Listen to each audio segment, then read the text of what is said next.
एक गांव में शंकर नाम का एक कुर्मी किसान रहता था।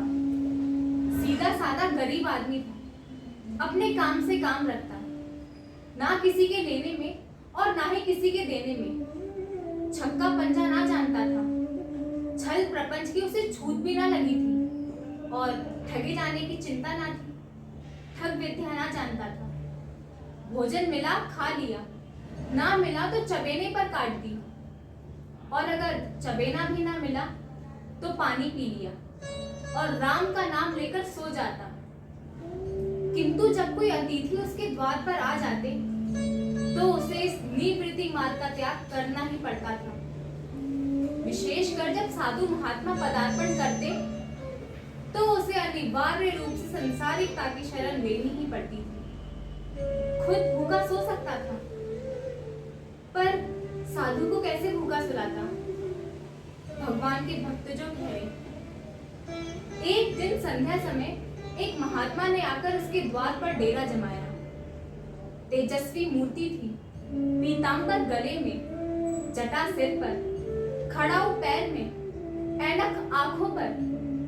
संपूर्ण वेश उन महात्माओं का सा था जो रईसों के प्रसाद में तपस्या, हवा गाड़ियों पर देव स्थानों की परिक्रमा और योग सिद्ध प्राप्त करने के लिए रुचिकर भोजन करते हैं।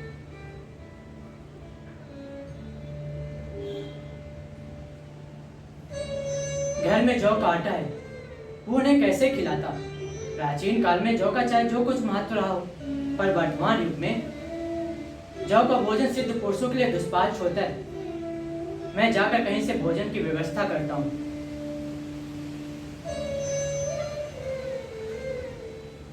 गांव में सब मनुष्य ही मनुष्य थे, देवता एक भी ना था। अतएव देवताओं का खाद्य पदार्थ कहाँ से मिलता? सौभाग्य से गांव के विप्र महाजन के यहाँ थोड़ा सा मिल गया। उसने उनसे सवा से गेहूं उधार लिए और स्त्री से पिसवा दिया। महात्मा ने अच्छी तरह भोजन किया और लंबी तान कर सोए। प्रातः काल आशीर्वाद देकर अपनी राह ली। विप्र महाराज साल में 2 बार खलिहानी लिया करते थे। शंकर ने सोचा कि इन्हें सवा से गेहूं क्या लौटाऊं, पसेरी बदले को ज्यादा खलिहानी दे दूंगा। ये भी समझ जाएंगे और मैं भी समझ जाऊंगा।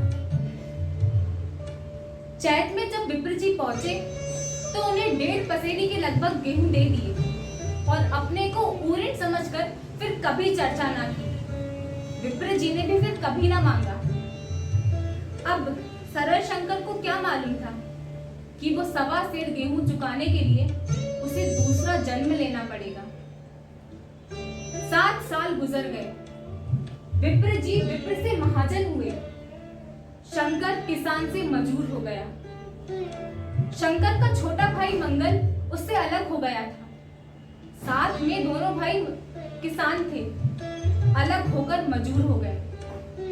शंकर ने चाहा कि द्वेष की आग भड़कने न पाए, किंतु परिस्थितियों ने उसे विवश कर दिया।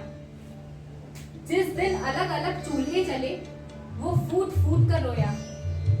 खून का बंधन, प्रेम का बंधन, दूध का बंधन आज टूटा जाता था।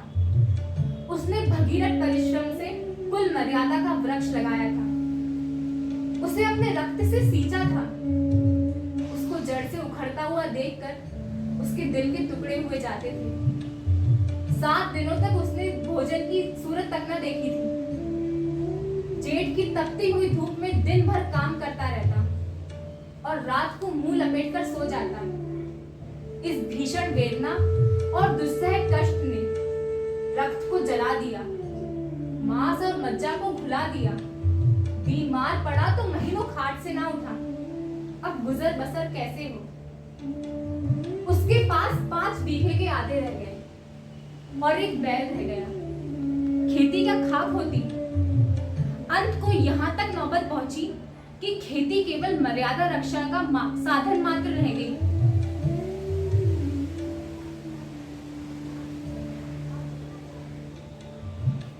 इसी तरह 7 वर्ष गुजर गए। एक दिन शंकर मजूरी करके लौटा तो राह में विप्र जी ने टोक कर कहा, अरे ओ शंकर! अरे महाराज, परागो महाराज। राम तेरा भला करे। अच्छा सुन, जी महाराज। कल आकर अपने बीज बैंक का हिसाब कर ले।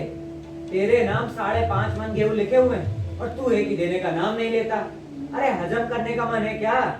कैसी बात करते हैं महाराज, मैंने आपसे कब गेहूं लिए थे जो 5.5 मन हो गए? आप बोलते हैं मेरा किसी का छटांगन ना अनाज है न एक पैसा उधार। इसी नियत का ये फल भोगते हो कि खाने को नहीं जुड़ता। ये कहकर विप्र महाराज ने उन 1.25 सेर गेहूं का जिक्र किया जो आज के 7 वर्ष पहले शंकर को दिए थे। शंकर सुनकर अवाक रह गया। हे भगवान, मैंने इन्हें कितनी बार खलिहानी दी, इन्होंने मेरा कौन सा काम किया? जब पोथी पत्र देखने साइज सगुन बिचारने द्वार पर आते थे तब कुछ न कुछ दक्षिणा जरूर ले जाते थे। इतना स्वार्थ, 1.25 सेर अनाज को अंडे की भांति सेक कर आज ये पिशाच खड़ा कर दिया जो मुझे निकल जाएगा। इतने दिनों में एक बार भी कह देते तो मैं गेहूं तोल कर दे देता। महाराज, नाम लेकर तो मैंने उतना अनाज नहीं दिया, पर कई बार खलिहानों में सेर से 2-2 सेर दिया है। अब आप आज इतना 5.5 मन गेहूं मांगते हैं तो मैं कहां से लाकर दूंगा? लेखा जो जो बख्शी 100-100। अरे तुमने जो कुछ दिया उसका कोई हिसाब नहीं, चाहे वो 1 पसेरी हो या 4 पसेरी। पर मेरे बही में 5.5 मन लिखा हुआ है, उसका चाहे तुम किसी से भी हिसाब करवा लो। अगर दे दो तो तुम्हारा नाम छेक दूं, नहीं तो वो और भी बढ़ता रहेगा। अरे महाराज, क्यों एक गरीब को सताते हो? मैं किसके घर से मांग कर लाऊंगा? कहीं से भी मांग कर ला, मैं छटाक भर भी ना छोड़ूंगा। यहां ना दोगे तो भगवान के यहां तो दोगे।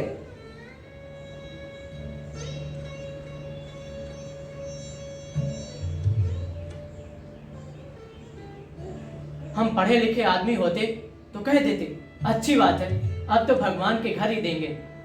वहां की दौड़ यहाँ की दौड़ से कुछ ज्यादा बड़ी तो ना होगी, फिर इसकी क्या चिंता? शंकर को ख्याल आया कि एक तो ऋण, वो भी ब्राह्मण का बही में नाम रह गया तो सीधे नरक में जाऊंगा। इस ख्याल ही से उसको रोमांच हो गया था। महाराज, आपका जितना होगा यही दूंगा, भगवान के यहाँ क्यों दूं? इस जन्म में तो ठोकर खा ही रहा हूँ, अगले जन्म के लिए कांटे क्यों बो? मगर महाराज, ये कोई न्याय नहीं है। आपने गरीब के ऊपर बहुत भयंकर थप्पड़ मारा है। ब्राह्मण हो कि आपको ऐसा नहीं करना चाहिए था। आपने राई का पहाड़ बना दिया है, लेकिन हाँ, आपको भगवान के यहाँ जवाब देना पड़ेगा। अरे भगवान से तुम डरते होगे, हम नहीं डरते। अरे ऋषि मुनि सब ब्राह्मण है, देवता ब्राह्मण। जो कुछ भी बने बिगड़ेगा हम संभाल लेंगे। तो ये बताओ कब देते हो? महाराज, अभी तो मेरे पास है नहीं, किसी से माप जांच कर लाऊंगा तभी ना दूंगा। मैं ये ना मानूंगा शंकर। अरे 7 साल हो गए, अब मैं एक दिन का भी मुलायजा ना करूंगा। हाँ, गेहूं नहीं दे सकते तो दस्तावेज लिखवा दो। मुझे तो देना है महाराज, चाहे आप दस्तावेज लिखवाओ चाहे आप गेहूं लो। अच्छा महाराज, किस हिसाब से दाम रखेंगे? बाजार भाव 5 सेर का। मैं तुझे 5.25 सेर काट दूंगा, बोल। अरे महाराज, जब दे ही रहा हूँ तो बाजार भाव काटूंगा, भाव भर छुड़ा कर क्यों दोषी बनूं? जैसी तेरी मर्जी, राम तेरा भला करे। तो सुन जी महाराज।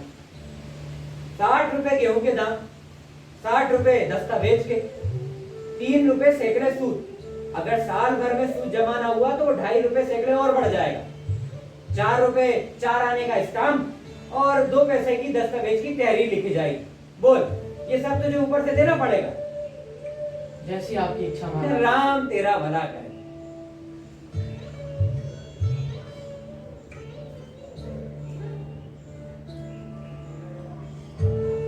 गांव भर ने विप्र जी की निंदा की, पर मुंह पर नहीं। महाजन से सभी का काम पड़ता है, उनके मुंह कौन आए? शंकर ने साल भर तक कठिन मेहनत की। मियाद के पहले रुपए अदा करने का उसने व्रत सा कर लिया था। दोपहर को पहले भी चूल्हा ना जलता था, चबेने पर ही बसर होती थी। अब वो भी बंद हो गया। केवल रात को लड़के के लिए रोटियां रख दी जाती। पैसे रोज का तंबाकू पी जाता था।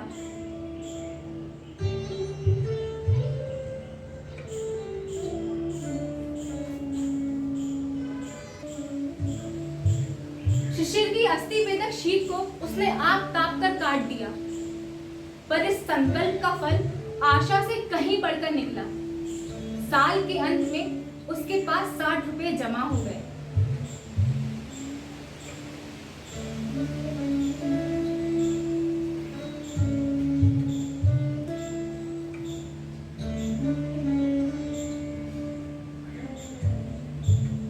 पंडित जी को इतने रुपए दे दूंगा और कहूंगा, महाराज बाकी के रुपए भी आपको जल्द ही वापस करूंगा।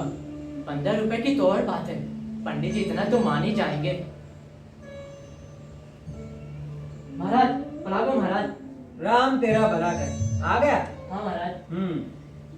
महाराज ये लीजिए। किसी से उधार लिए हैं क्या? अरे नहीं महाराज, आपके आशीर्वाद से आपकी मजूरी अच्छी मिली महाराज। राम तेरा भला करे। ये तो 60 रुपए ही है। हाँ महाराज, अभी इतना रख लीजिए, बाकी 2-3 महीने में और आपको दे देता हूँ। आप मुझे उड़ीन कर दीजिए। मैं कुछ ऋण नहीं करूंगा शंकर। देता है तो मेरे पूरे पैसे दे, वरना 15 रुपए और लेकर आ। महाराज इतनी तो दया कीजिए, अब सांझ की रोटियों का भी कोई ठिकाना नहीं। गांव में हूँ तो कभी न कभी तो दे ही दूंगा। देख शंकर, मैं बातें बनाना नहीं जानता। दे रहा है तो मेरे पूरे रुपए दे, वरना आज से 3 रुपए सैकड़े का ब्याज लग जाएगा। और ये ले, अपने पैसे चाहे अपने पास रख या मेरे यहाँ रख जा। अरे महाराज अभी इतना रख लीजिए, बाकी मैं 15 रुपए और लाने की फिक्र करता हूँ। जैसी तेरी मर्जी, ला। राम तेरा भला करे। जी।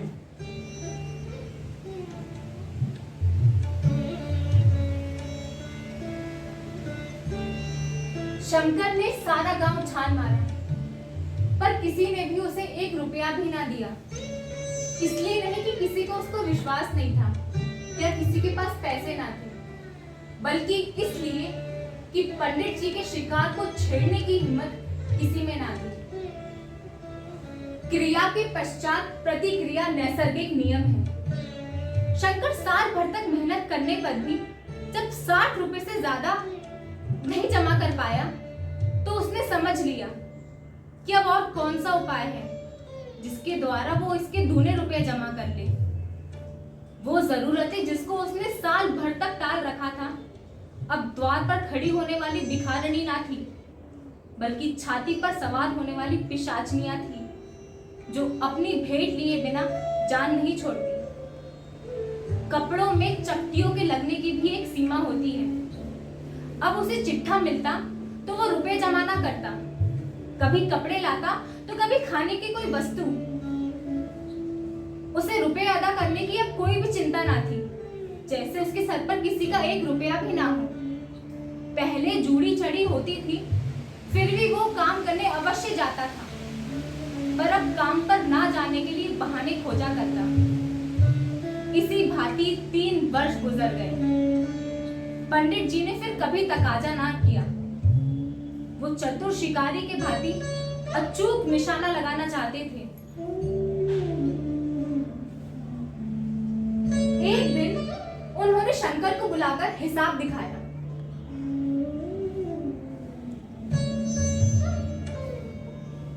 अरे शंकर आ गया?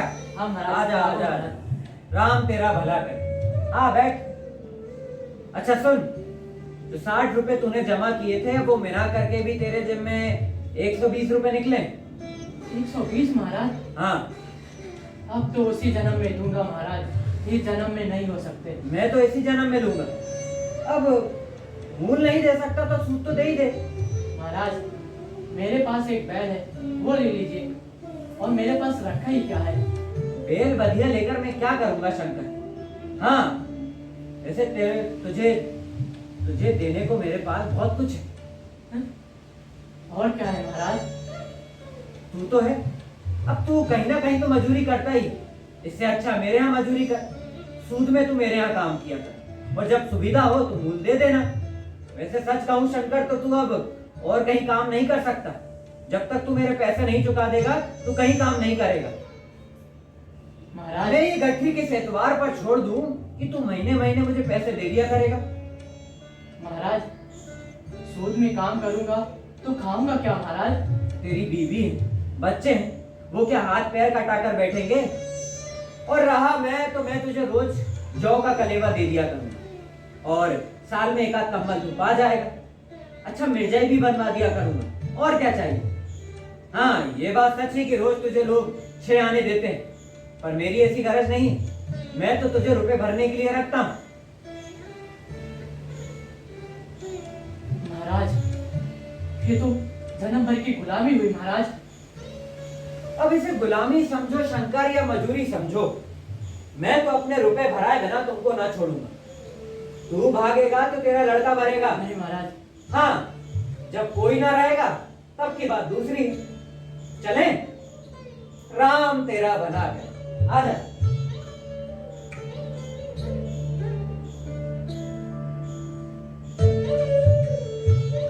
इस निर्णय की कहीं अपील ना थी। मजूर की जमानत कौन करता, कहीं शरण ना थी, और भागकर जाता कहां। दूसरे दिन से उसने विप्र जी के यहाँ काम करना शुरू कर दिया। 1.25 सेर गेहूं की बदौलत गुलामी की बेड़ियां उसको उम्र भर के लिए अपने पैरों से बांधनी पड़ी।